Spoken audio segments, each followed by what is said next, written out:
muli mga kapatid, no, tignan natin ulit yung background muna bago tayo dumiretso dito sa pag-ibig ng Diyos para sa kanyang bayan. Last week po pinag-aralan natin kung paanong pinakamamahal talaga ni Jacob si Rachel. Bagamat si Jacob po nagkaroon ng ilang mga asawa, no, kaya doon po nabuo yung 12 tribes of Israel. Nung nakilala po ni Jacob yung kanyang asawa na si Raquel, ito po yung time na tumakas si Jacob mula sa kanyang kapatid kasi nga po nagkaroon ng pandaraya nung nakuha po ni Jacob yung tinatawag na birthright o yung pagiging panganay. So si Jacob po, bagamat andun yung faith niya, kilala niya si Jesus Christ because of the covenant, bagamat hindi talaga nakita physically, but Jacob, according sa Bible, nakita niya yung kalwalhatian ng ating Panginoon. Even the patriarchs, Abraham, Isaac, no, sabi sa John chapter 8, nung sinabi ng Panginoong Yesus na nakita ni Abraham, ni Isaac at ni Jacob yung kalwalhatian niya. Kaya hindi makapaniwala yung mga Pariseo na kakapanganak mo pa lang, ilang taon ka pa lang, papaanong nakita ka nung mga ninuno namin. So hindi sila makapaniwala na itong Diyos na ito na nagkatawang tao noon pa man, nire-reveal niya na yung kalwalhatian niya even sa Old Testament. So, nung nakuha po ni Jacob, bagamat may konting pandaraya, no, yung birthright, pero nakatingin kasi si Jacob sa Panginoong Jesus. Ibig sabihin ng birthright, no, pag nilaliman po natin ito, it's all about the Lord Jesus Christ. Na siya po yung panganay sa lahat ng nilikha at siya po yung unang nag-resurrect. So sa lahat ng humawak sa pangako ng pagiging birthright, andun po yung kaligtasan. So nawa mga kapatid, kung paano nakatingin tayo sa Panginoong Yesus, wag na kayong mag-aalinlangan kung saan kayo mapupunta in the future kapag namatay kayo. Dahil sa lahat ng nanampalataya nakipag-isa kay Jesus, langit po yung ating pong pupuntahan. So pero wag tayong magmadali. Gusto niyo na ba sa langit? Wag muna, no? May assignment pa tayo. Marami pa tayong gagawin, marami pa tayong ililigtas. So habang nandito tayo sa lupa ngayon mga kapatid, patuloy tayong magpalakas sa pananampalataya. So hindi naman killjoy ang Panginoon. Meron tayong soul, body, and spirit, and meron tayong katawan na dapat din na napapasaya din naman according sa gusto ng Panginoon, according sa spiritual happiness, hindi po sa worldly happiness, kasi mapapalayo tayo sa Panginoon kapag tinitignan po natin yung mga makamundong bagay. Ngayon, nung nagkatagpo po si Jacob at si Rachel, parang nagkaroon ng love at first sight. No? Parang ganun nagkaroon ng love at first sight. At dito na ipakita ni Jacob yung pagmamahal niya kay Rachel.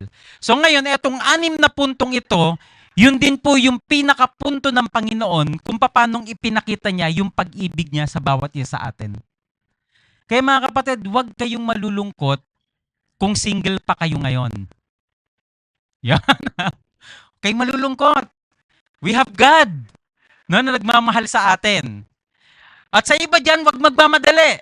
No, si Ate May exempted na yun sa 14 years i-shortcut na natin kay Ate May, maybe 7 weeks, 7 months, pag-asawahin na natin ito, no?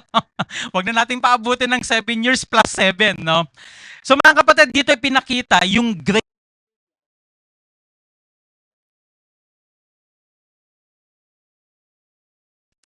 Yan, check. Okay. So ano yung unang pinakita dito? Saan nakabaon, saan nakaugat yung tinatawag na graceful love ni Jacob kay Rachel? Kasi ang sabi dito sa verse 17, nung nakita niya, no, asan ba yung verse na yun? Nung nakita niya si Rachel, napakaganda ni Rachel. So tingnan natin yung chapter 20. Andyan, no? So ang sabi dito, Laban said to him, "Just because you are a relative of mine, should you work for me for nothing? Tell me what your wages should be." Now Laban had 2 daughters. The name of the older was Leah, and the name of the younger was Rachel. Leah had a weak eye, but Rachel had a lovely figure and was beautiful. Sa ibang salin mga kapatid, dito po sa Bible ko, ang sabi po dito sa verse 17, no? Verse 17, ang sabi dito, sa ibang salin, no? Leah's eyes were lovely, and Rachel was graceful and beautiful. Verse 18, Jacob loved Rachel. So, minahal niya si Rachel. Hindi dahil sa siya ay maganda lamang. Saan nakaugat yung pag-ibig ni Jacob kay Rachel? Graceful. From the word grace. Kapag nararanasan mo yung grace ng Panginoon, everything will be beautiful in your sight. Mga kapatid, kapag na kay Kristo ka na, totoo ipapakita sa iyo ng Panginoon yung mga pangit na bagay, but in the grace of the Lord, kayang mapalitan ng magagandang bagay yung dumadating na pangit because of His grace. Kasi wala tayong kakayanan na mabago ang anuman na nandyan na. But through His grace, bibigyan tayo ng magandang paningin ng Panginoon upang maging maganda ang lahat ng bagay. Kaya kapag tinignan natin, yung pag-ibig ng Panginoon sa atin, yung graceful love, kapag tandaan po natin na graceful love is a gift. Ngayon, papaano ba naging maganda yung tingin sa atin ng Panginoon? We are beautiful in God's sight because of His grace. Without grace, pangit ang tingin sa atin ng Panginoon. And why? Because we are all sinners. Ikaw ba yung taong may atraso sa'yo? Yung nakagawa ng napakalaking bagay na pangit sa'yo? Kapag tinitignan mo yung mga taong yun, maganda ba sila sa paningin mo? Hindi. Dahil ang umiiral yung galit. Umiiral yung pagkabwisit mo sa kanila dahil meron silang ginawang masama sa'yo. But in God's sight, because of His grace, napakaganda ng tingin sa atin ng Panginoon.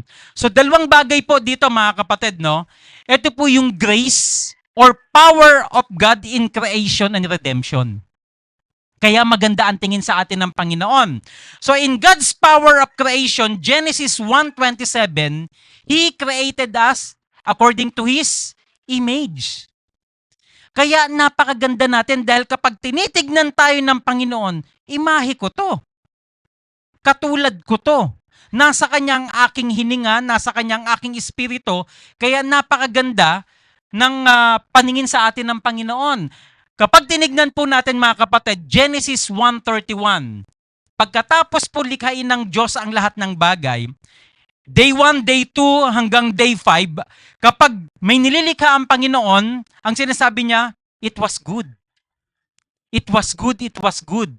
But Genesis 1:31, anong sabi ng Panginoon? Pakibasa po.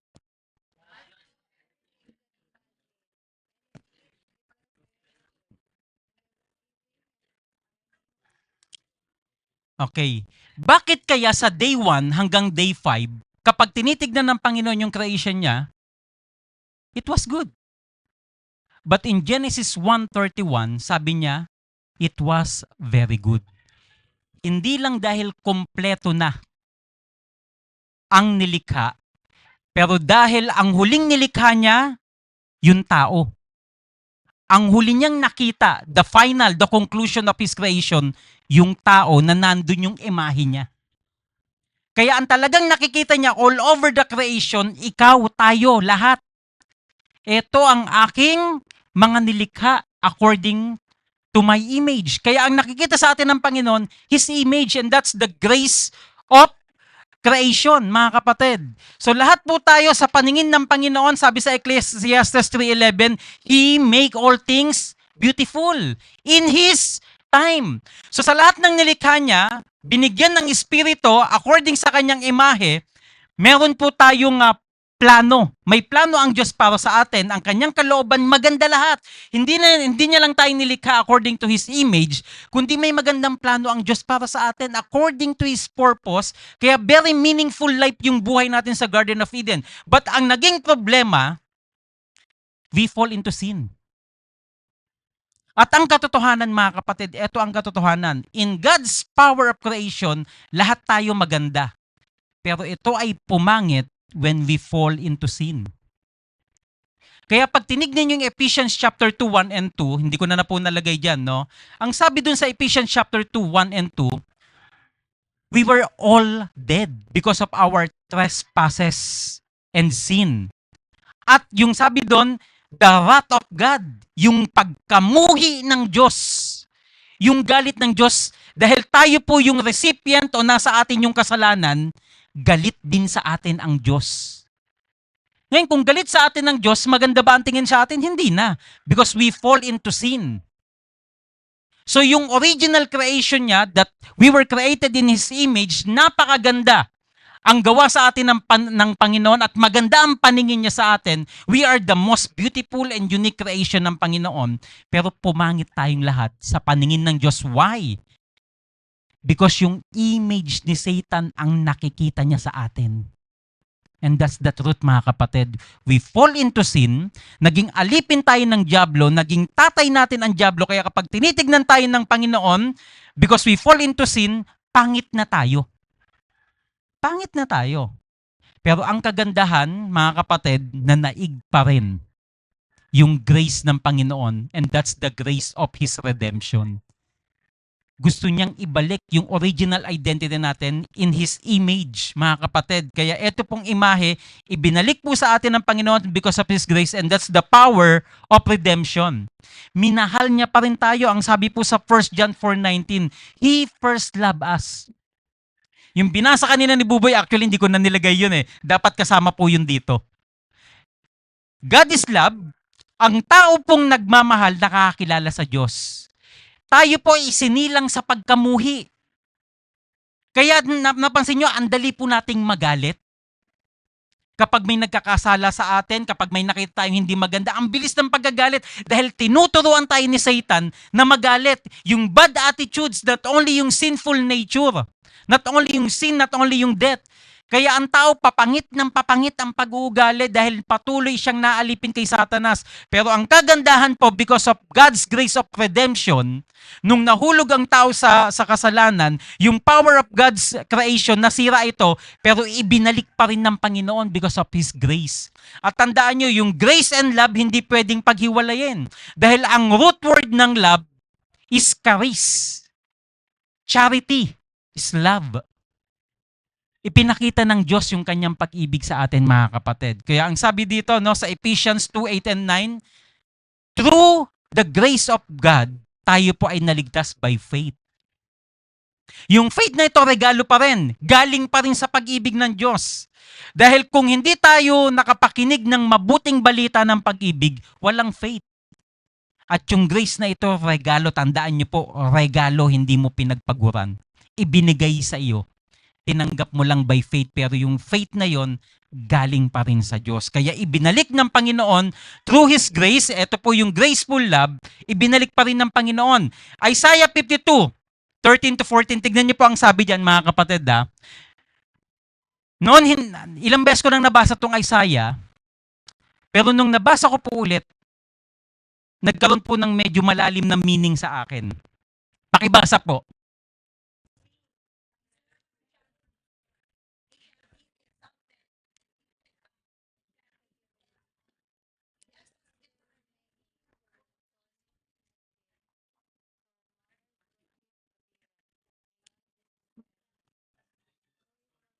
Okay, medyo malalim, mga kapatid. So, try nating basahin sa... May Tagalog ba, Ate Akay niyan? Lilitaw ba agad? So, tignan po natin 52, ano yan? Verse 13-14.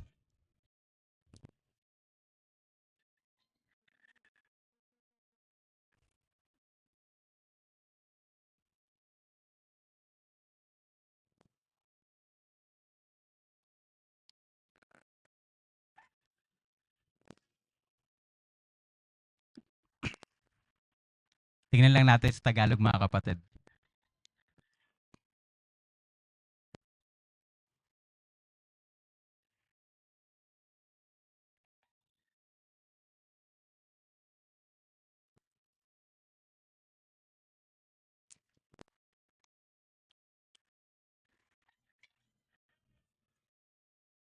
Okay, yan. Medyo mababaw, mga kapatid.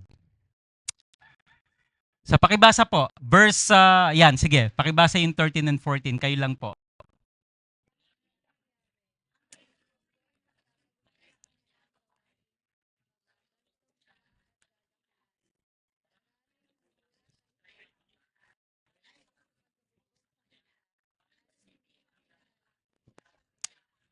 Tingnan niyo mga kapatid sino sa inyo nakapanood ng Passion of Christ? Yung Mel Gibson film. Actually, yun po yung isa sa mga halos eksakto na film about the suffering of the Lord Jesus Christ. Kasi maraming kwento about Jesus Christ, medyo pakyut lang eh. Ang gwapo ni Jesus Christ di ba? Pero dun sa Passion of Christ ni Mel Gibson, actually, maraming mga theologians na nagsabi, halos ganun talaga ang pagkakabugbog kay Kristo. At ang sabi dito sa verse 14, marami ang nagulat. Bugbog sarado parang hindi na siya tao. Bugbog sarado. Dahil sa pagkabugbog sa kanya, halos hindi makilala kung siya ay tao. Bakit siya binugbog? Dahil sa kasalanan natin, pumangit tayo sa harapan ng Diyos. Yung pagkapangit natin, because of the image of Satan and the image of sin nasa atin, si Jesus Christ, kinuha niya yung kapangitan na yun. Binugbog siya para maging maganda ulit ang tingin sa atin ng Diyos Ama. Para yung holiness, righteousness, and yung image mapasa atin muli through His grace. Dahil kung sino man ang bumugbog sa iyo, bugbog sarado ka man, hindi yun mababayaran ng sarili mong kasalanan, even the original sin. It is the Lord Jesus Christ. Kaya sabi dito, magtatagumpay ang lingkod ko. And through His sufferings, and His resurrection, nagtagumpay si Jesus para sa atin. Kinuha niya yung kapangitan natin, inwardly and outwardly. Kaya yung imahe ng Panginoon, nasa atin na ulit, kaya magaganda na ulit ang tingin sa atin ng Panginoon because of His grace of love, mga kapatid. Ang totoo, wala naman tayo may pagmamalaki sa Panginoon eh. Maraming magaganda at gwapo dito, mga kapatid. But perfect ba yung beauty nyo? Tsaka yung kapugian nyo? Hindi. Nagiging perfect yan dahil sumasa atin si Jesus. Si Jesus ang perfection natin, mga kapatid. Pangalawa, love that sacrifice. Si Jesus po, sinakripisyo niya ang buhay niya. Ano pong sabi dun sa Genesis 29? Si Jacob po, he gave his service. Nag-serve siya ng how many years sa kanya pong in-law na si Laban? Para sana kay Rachel, 7 taon lang dapat. Pero nadagdagan ito dahil dinaya siya ng kanyang father-in-law. Ang unang binigay si Leah. Ang gusto niya si Rachel. So last week natatandaan nyo, no? Nung natapos ni Jacob yung pag-serve for 7 years para sana kay Rachel, nung gabi na, walang Meralco, walang Napocor, walang solar light, hindi namukaan. Nasa loob ng tent. No, magpupulot gata na. Hindi namukaan eh. So kinabukasan, tsaka nakita ni Jacob, ay si Leah to. Hindi ito yung pinagsilbihan kong 7 taon.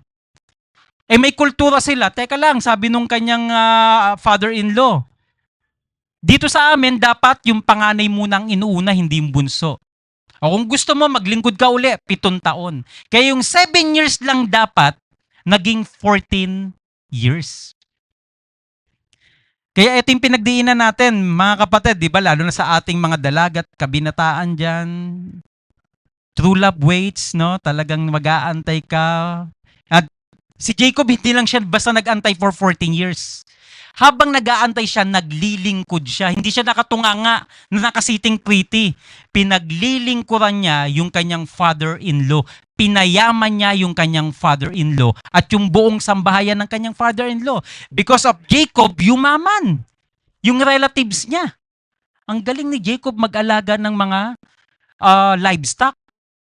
So ngayon, likewise mga kapatid, tignan nyo because of God's love, kung si Jacob naglingkod ng 14 years para sa kanyang father-in-law, actually plus 6 pa nga yun 20 years kung tutuusin kapag binilang nyo. Si Jesus Christ, He gave His life for us. For eternity. Not only for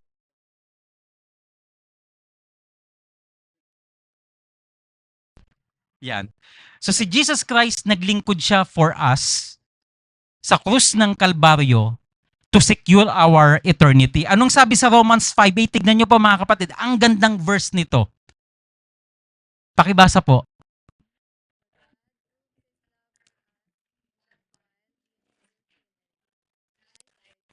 Ang sabi diyan mga kapatid, bulayin nyo pinatunayan ng Diyos ang kanyang pag-ibig nung tayo ay makasalanan. Hindi yung mabuti kang tao. Ang daling mahalin yung mabuti. Sakripisyo to. Yung mga taong nagtakwil sa'yo, mamahalin mo, ibibigay mo yung buhay. Ang hirap nun, pare. Di ba gusto mo nga gantihan kapag gumawa ng masama sa'yo Pero dito si Jesus Christ, na parito siya, pinaglingkuran niya tayo, pinatunayan niya ang kanyang pag-ibig na totoo ito. May narinig akong kanta, ewan ko kung alam nyo to, minahal kita hindi lang dahil maganda ka, minahal kita hindi lang dahil mayaman ka, minahal kita hindi lang dahil mabait ka. Yan, daling mahalin yung ganun. Mayaman, mabait, maganda, wow, jackpot ka. Pero yung pangit yung ugali. Tapos ginagawan ka ng kasamaan. Tapos yung dukha, taong grasa, kaya mong yakapin? Hindi. Real talk tayo, hindi. Mabantot. Pero ang totoo, Romans 5:8, sa pag-ibig ng Diyos mga kapatid, nung tayo ay napakadumi. Alam niyo ba sa Isaiah, talagang pag binulay-bulay niya, para tayong nababalutan ng pupo. Yun yung katotohanan. Kapag pinag-aralan niyo yung word na rubbish, balot tayo ng pupo ng kasalanan. Mas masahol pa sa pupo dahil yung pupo pwede pong mahugasan. Pero ang kasalanan, dugo lang ni Kristo. Mga kapatid, pagbulayan nyo to. Minsan ito po yung nagiging pinangahawakan ko kapag sumasama yung loob ko sa tao. Totoo, sabi ko, Lord, ako nga makasalanan din ako. Karapat dapat mangyari sa akin to, worthy itong mangyari sa akin dahil makasalanan ako, masama akong tao. Pero sa'yo hindi worthy to. Bayan mo na pinaglingkuran mo, bayan mo na minahal mo, tinakwil ka, ginawang ka ng kasamaan. So sa lahat ng nangyari kay Jesus sa krus ng Kalbaryo, yung bugbog sa kanya, hindi karapat dapat sa kanya yun. Hindi karapat dapat sa kanya yun. Kaya kung ano man yung nararanasan mo, sinasaktan ka ng tao, worthy tayo doon mga kapatid dahil we are all sinners. Mabait ka ba? Hindi ka mabait. So worthy sa atin. Si pastor napakasamang tao din. Worthy sa akin yung nangyayari ngayon. And even in the past. Pero sa Panginoon, hindi worthy. Hindi worthy para sa Kanya yung bugbog na natamo niya. Di ba yung binasa natin kanina? Hindi siya mamukhaan, parang hindi na siya tao. Dahil sa pagkakabugbog sa Kanya. Pero bakit nangyari yun? Because the Lord Jesus Christ love us. Pinatunayan niya yun mga kapatid. Mark 10:45 ang sabi dito na parito siya upang maglingkod. Hindi para paglingkuran. Pinaglingkuran niya tayo sa krus ng Kalbaryo mga kapatid. Kaya siya nagkatawang tao upang paglingkuran tayo. Romans 6:23, binayaran niya ang kasalanan na hindi natin kaya because of His love. Kaya nagsakripisyo sa krus ng Kalbaryo mga kapatid. Ang nakakalungkot, marami pong Kristiyano hindi nagiging thankful sa Panginoon.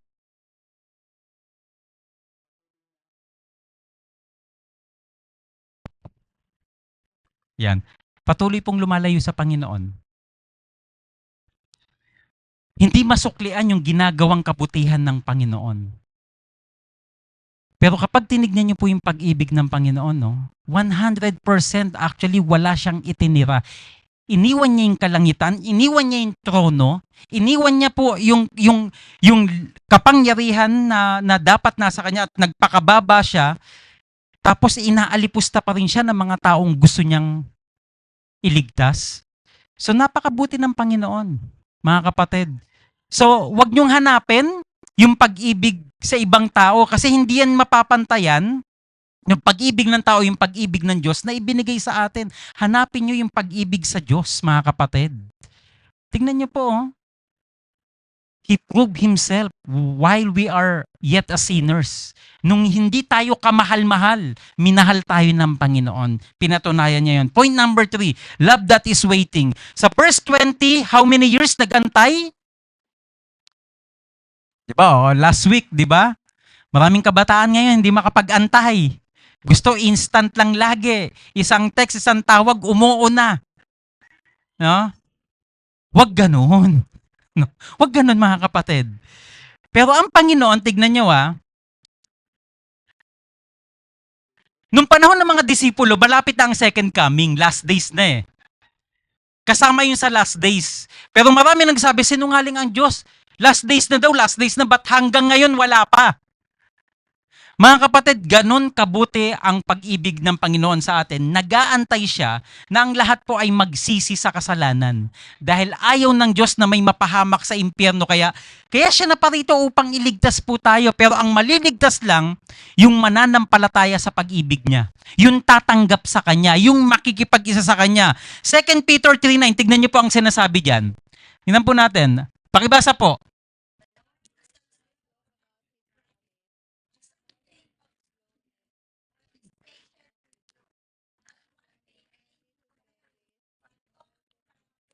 Amen. So nag-aantay ang Panginoon.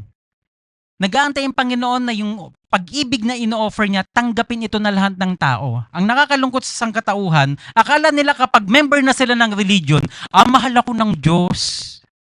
Ligtas ako kasi nandito ako sa relihiyong ito. Kasi sabi ng aming pastor,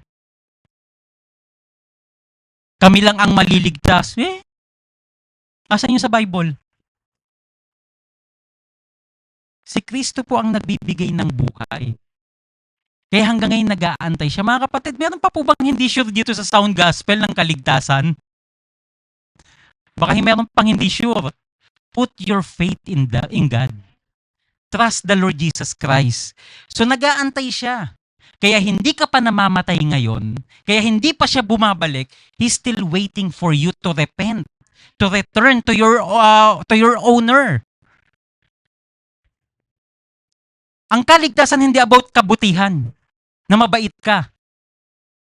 Na yung mas mabuti na yung maging mabait ka kaysa nasa tama ka, hindi ganon. Nagbubunga ng kabutihan kapag nasa katotohanan ka. Pwedeng mapeke ang kabutihan kapag wala kay Jesus. Yung mga Buddhist, ang babait yan, mas mabait pa yun sa mga Christian. Mas grabe pa nga yan mag-ayuno kaysa sa atin. Ang dami nga nilang principle na tama mga pilosopiyang tama. Pero hindi yun na magiging dahilan para mapunta sa langit. Pwede kang maging mapagmahal sa magulang pero hindi ka mapupunta sa langit dahil mamahal mo ang magulang mo. Hindi ka mapupunta sa langit dahil ikaw ay valedictorian sa school. Dahil mahal mo yung pag-aaral mo. Hindi ka mapupunta sa langit dahil namalimos ka. Pinagmalaki mo yung pamamalimos mo. Mapupunta ka sa langit because you believe in the Lord Jesus Christ. You believe in His love. Nakipag-isa ka sa Kanya at siya ang unang nagmahal. Walang masama na maging magaling ka sa eskwelahan. Walang masama na mahalin mo ang magulang mo. Pero hindi yan ang kapamaraanan para mapunta sa langit. Because of the love of God. Mga kapatid. So nag-aantay ang Panginoon. Ano pang gagawin mo? Magpapatumpik-tumpik ka? Hindi mo hawak yung buhay mo. Maaari ngayon safe ka dito sa mundo, walang kasiguruhan. Ang lakas mo, ngayon, nabundol ka dyan mamaya, patay ka. So maraming ganun may ibang bata, wala pa naman akong nararamdaman, di pa naman ako nagme-maintenance. Okay lang yung pastor, mag-enjoy muna ako dito sa mundo, sarap kayong mag-bar-hopping. Yaman kaya ng tropa ko. Diba? Pastor, teka lang, yung crush ko, hindi ko pa nai-scorean Huwag ganun. Huwag ganun. Hindi mo alam kung kailan ka mamamatay. So, you have to return to your Creator. So, nag-aantay siya. Acts 17, ganun din ang sinabi. While God has overlooked the times of human ignorance, now He commands all people everywhere to repent. He overlooked the times of human ignorance. Nag-aantay pa rin siya mga kapatid to repent. Kasama ang repentance sa totoong pananampalataya. At ang repentance mga kapatid, meron po yung dalawang parte. Repentance to receive the Lord Jesus Christ, magbabago ka ng pag-iisip, Lord, I'm a sinner, I need you, I accept you. Pero merong dire-diretsong repentance kasi maraming influence pa rin sa atin si Satan. Ito yung progressive na repentance daily in your life. Kapag mayroong kang pagkakamali, repent. Kasi maraming part sa buhay natin, minsan na hindi mo napansin na, ay, kailangan ko pala ng repentance sa ganitong bagay. Tinatamad pala ako sa pag-aaral, I need to repent. Okay? Medyo hindi pa ganun kabukas yung puso ko sa pagbibigay ng kaloob. I need to repent. Marami akong nagawang kasalanan sa aking magulang. You need to repent. Pero iba yung repentance that you receive the Lord Jesus Christ, you believe the Lord Jesus Christ sa puso mo.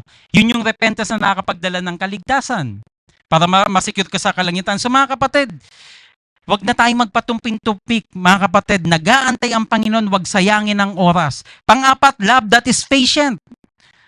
Mapagpasensya ang Panginoon. Hindi niya binabawian ng masama yung masama. Anong sabi dito? He doesn't want to take revenge on those who hurt him.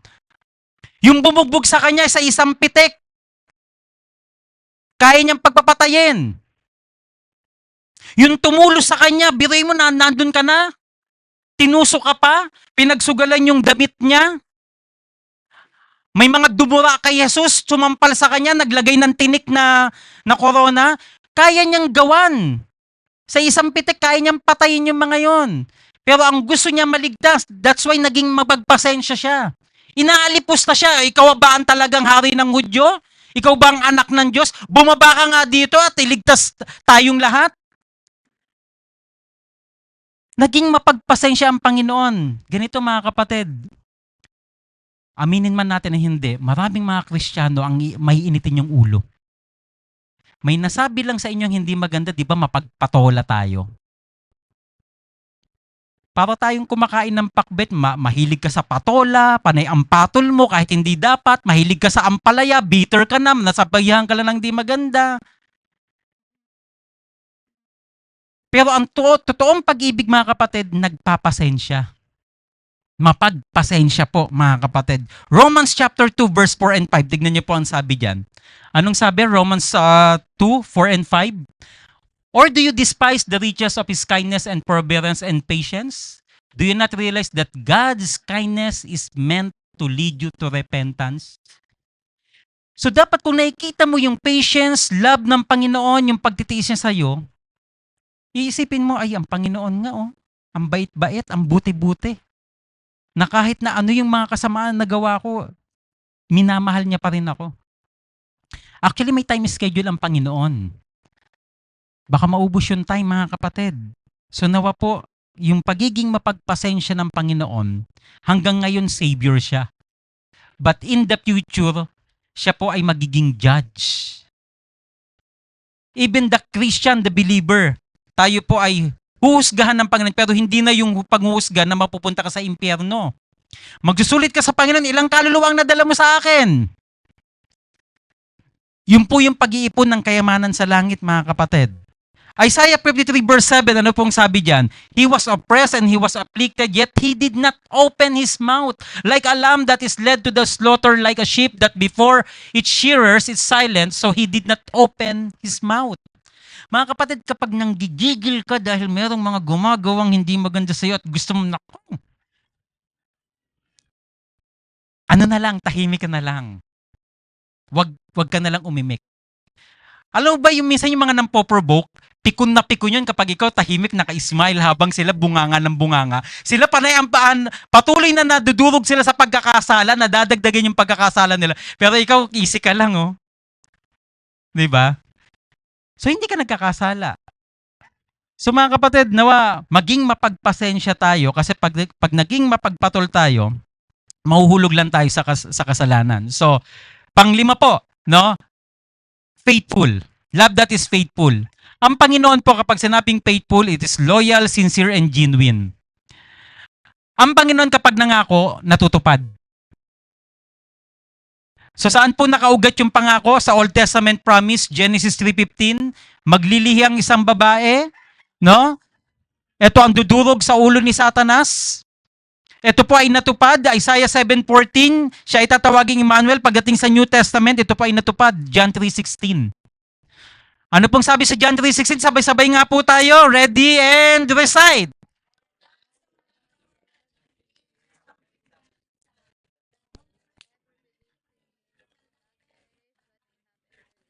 Amen. So tignan nyo mga kapatid, sa John 3:16, for God so loved the world. He offered His love to whole world. Pero sino lamang daw po ang maliligtas? That whosoever believe in Him shall not perish. Yung mananampalataya lang. Sa ibang religion, alam nyo mali yung pangunawa nila eh. Akala nila, sabi nila, ang Panginoon namatay sa buong mundo. Kaya automatic na, kapag namatay, sa langit na mapupunta yung kaluluwa. Kaya kapag nag-birthday, Papa, see you in heaven, happy birthday in heaven, no more pain. Mga kapatid, huwag kayong magpo-post ng ganun ha. Ikaw na member ng Sound Gospel, huwag ka mag-post ng ganun kung hindi ka sigurado. Kung yung taong yun, kung talagang sa langit mapupunta. Di ba ganun sinasabi nila, no more pain, pahinga ka na. Paano kung sa impyerno napunta yan? Paano ka nakasigurado na sa langit yan, no more pain sa langit? Ang dami ko pong nakikitang ganun. Yung mga ang hirap na lang basagin yung trip nila eh. Kaawayin ka eh. Kapag sinabi, paano ka nakasigurado? Dalawa yung pupuntahan ng tao. Ano ba yung naging pamumuhay niyan dito sa lupa para mapunta sa langit? Nanampalataya ba yan? Tas no more pain, baka more pain pa yan sa impyerno.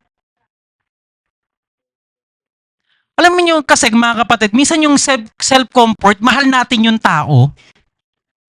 Tas mga plastic natin.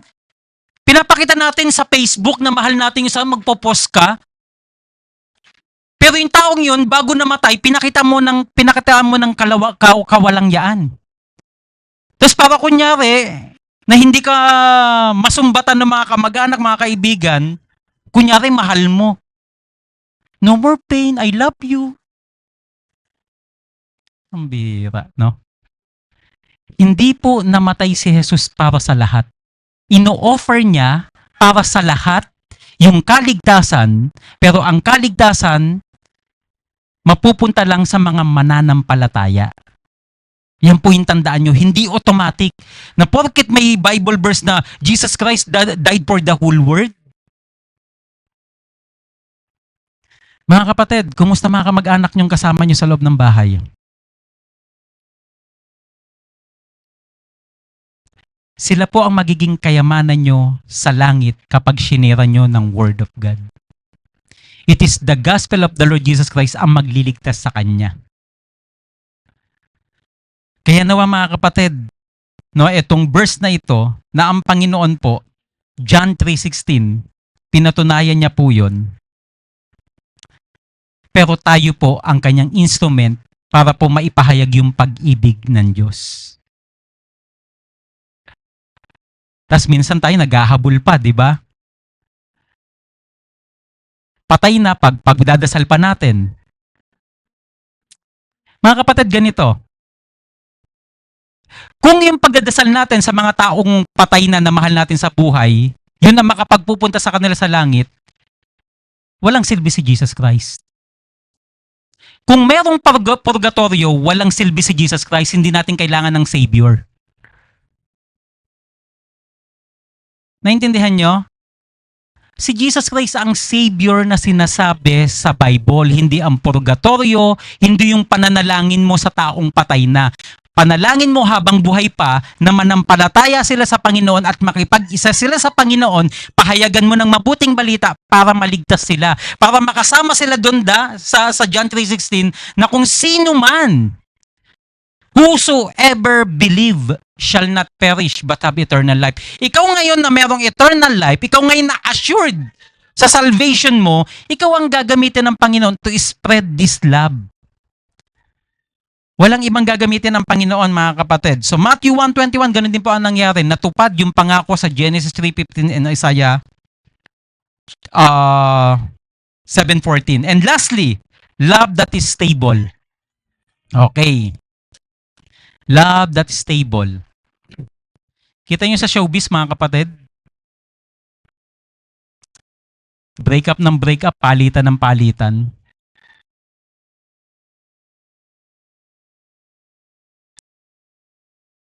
Actually, ang pag-ibig, pag may kipagrelasyon ka, hindi ito sinusubukan kung tutuusin. Dahil kapag sinusubukan mo, hindi ka sure. Naintindihan nyo? Pag pag-ibig sa kapwa-tao,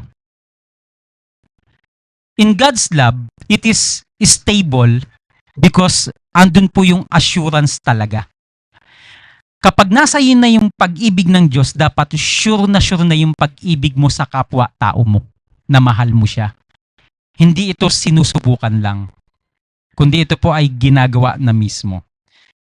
Unchangeable, consistent, and fixed. Yun po ang ibig sabihin ng stable. Yun po ang pag-ibig ng Diyos. Hindi nagbabago. Kapag nasa Panginoon ka na, ang tinitignan sa iyo ng Panginoon, yung finish work niya. Kapag titignan niyo po yung 2 Corinthians 5:17 pababa, sa lahat ng nakipag-isa kay Kristo, bago nang nilalang, hindi na ibinibilang ni Kristo ang kasalanan ng taong nakakagawa ng kasalanan. Dahil forgiven ka na. Dahil ganun ka-stable yung love niya. Pastor, paano kung nakagawa ako ng kasalanan mamaya? Na kay Kristo ka na, bago kang nilalang, nararanasan mo na yung finish work ni Kristo, hindi mawawala ang kaligtasan. Pero hindi sinasabi na magpatuloy ka. Iiwas ka na dapat. Ganito mga kapatid, check yourself. Kapag sinasabi mong, anak ako ng Diyos, ligtas na ako, sure na ako sa langit. Check yourself pa. Kapag sinasabi mong ganon, pero wala kang desire sa Diyos, wala kang desire in prayer, wala kang desire to worship the Lord, wala kang desire to serve the Lord, mag-1,000 isip ka. Ligtas ba ako talaga? Bakit wala akong desire sa Diyos? Pero anak na ako ng Diyos eh. Ang bata pag pinanganak, he is longing for gatas. Ang taong ligtas na, masasabik siya sa salita. Masasabik siya kung sino yung kanyang tatay. Masasabik siya na lumaki siya, masasabik siya na mabuhay. Di ba tayo mga bata, ang una nating in-idolize yung mga tatay at nanay natin, ayaw nating mapalayo sa kanila. Di ba? So mga kapatid, ang pag-ibig ng Panginoon is stable. Stable po mga kapatid. So hindi ito nagbabago, but tandaan nyo, sabi rin ni Pablo, dahil ba ligtas na, magpapatuloy sa kasalanan? Hindi. Because of God's grace, ito ay magbubunga ng mabuting gawa. Magpapakabait ka, magpapakabuti ka. No? Tignan po natin, Psalms 136 verse 26, tignan po natin yung pagiging stable ng pag-ibig ng Diyos. Pakibasa po, ready and read.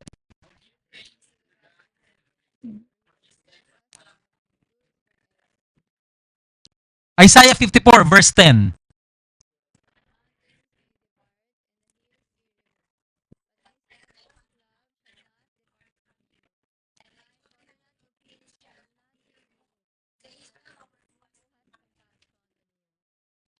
Lamentations.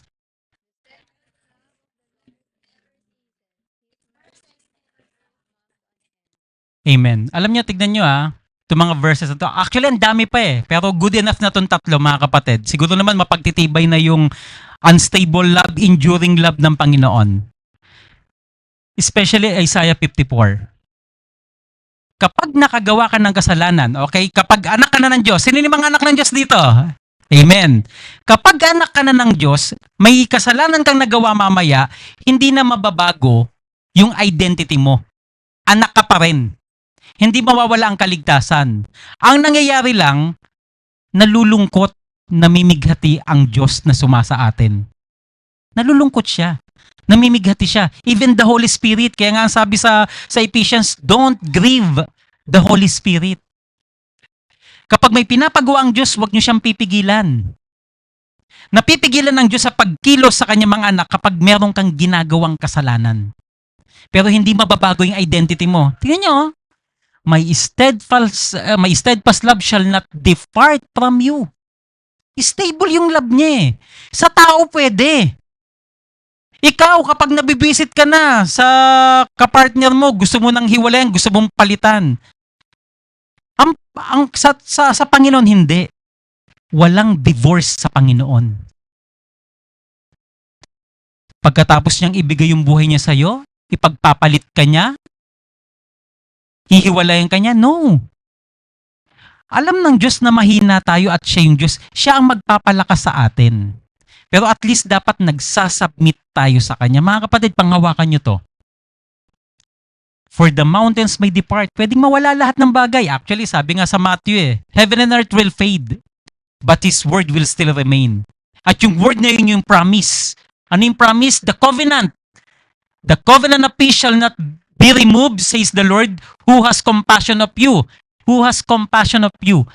Yung covenant of peace, may kapayapaan ba kapag sa impyerno ka mapupunta? Kapag alam mong sa langit ka mapupunta, there is peace. Kahit wala kang masyadong pera.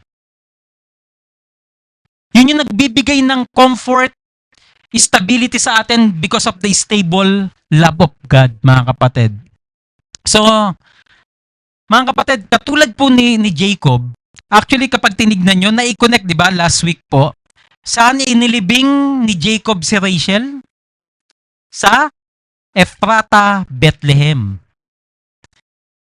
Andun po yung talagang pag-ibig ni Jacob na everlasting love. Pero yun po ay nagpapakita ng everlasting love ng Diyos sa kanyang bayan. Bethlehem, Ephrata, doon ipinanganak ang Panginoon. Na kung saan doon nagsimula na talagang pinatunayan ng Panginoon yung pag-ibig niya. Sa Old Testament, He has promised. But in New Testament, He proved. Dahil nagkatawang tao na siya. Pinatunayan niya, talaga pong tinupad niya. So mga kapatid, tignan po natin yung big idea. Dahil ang Diyos ay hindi nagbabago, hindi rin magbabago yung pag-ibig niya. Actually, sabi nga sa Timothy, sabi ni Pablo hindi ka man maging tapat, ang Diyos mananatiling tapat. Kasi alam ng Panginoon, meron tayong laman.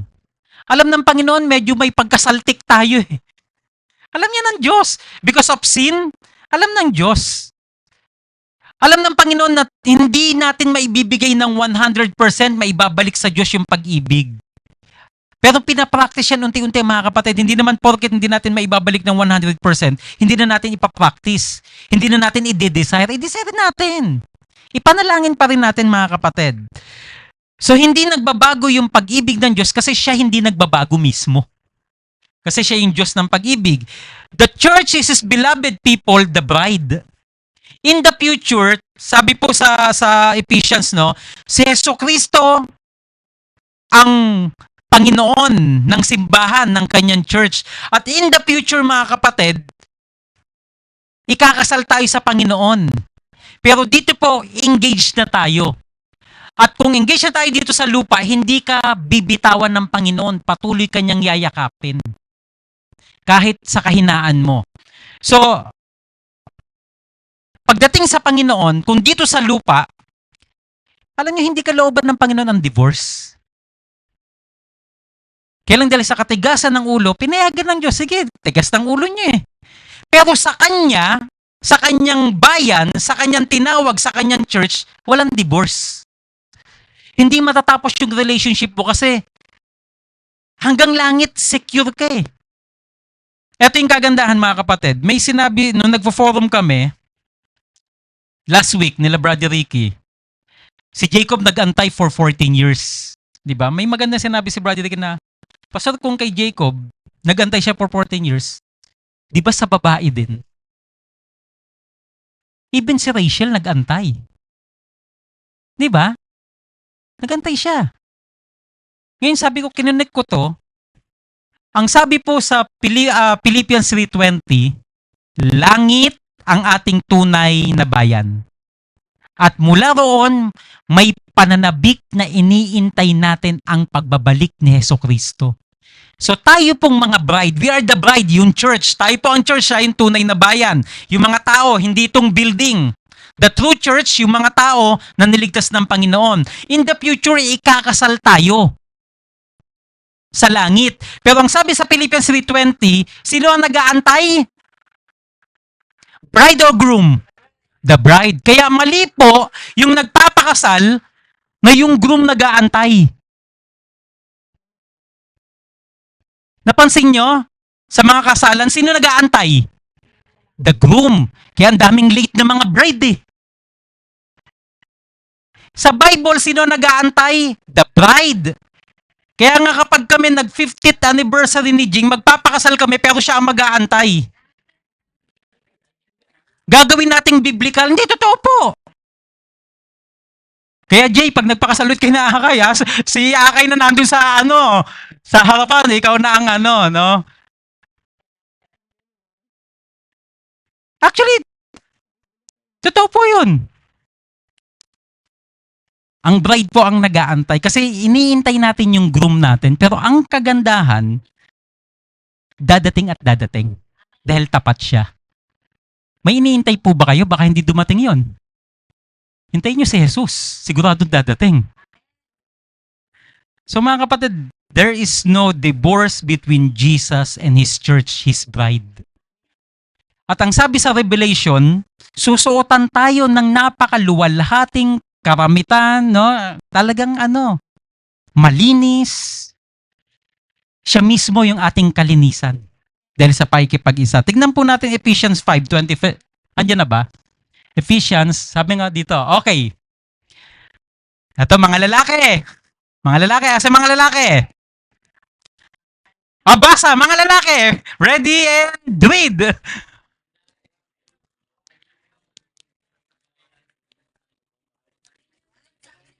Ulit, parang walang lakas, parang hindi parang peke yung pagmamahal. Ready and read. Mga lalaki, ready, read.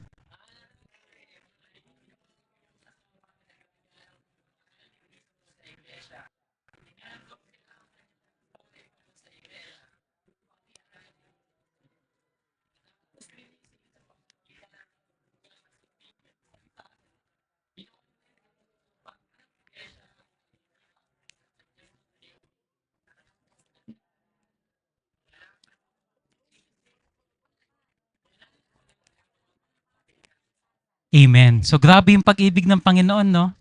Sa mga patriarch, tayo po muna ang magiging good model sa ating family. Sa atin naka-address yan kasi originally nasa atin yung covenant.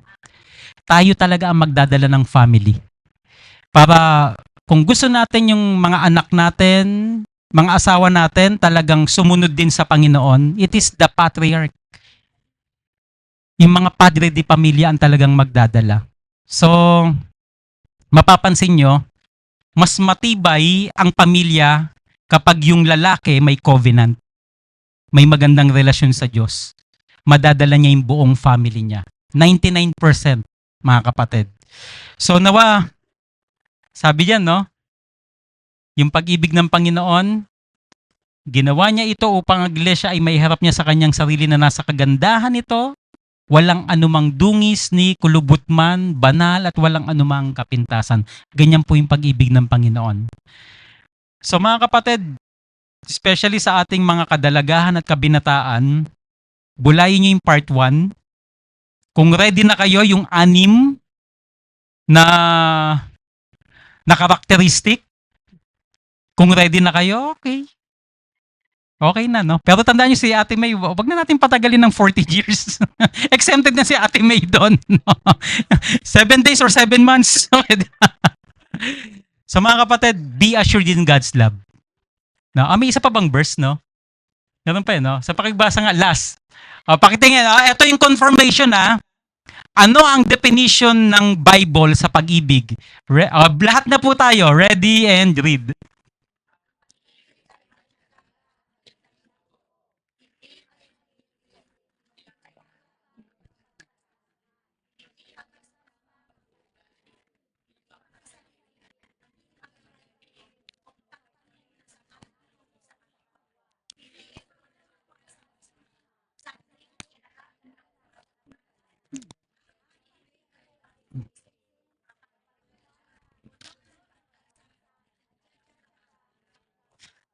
Pakiulit nga yung, yung huling linya.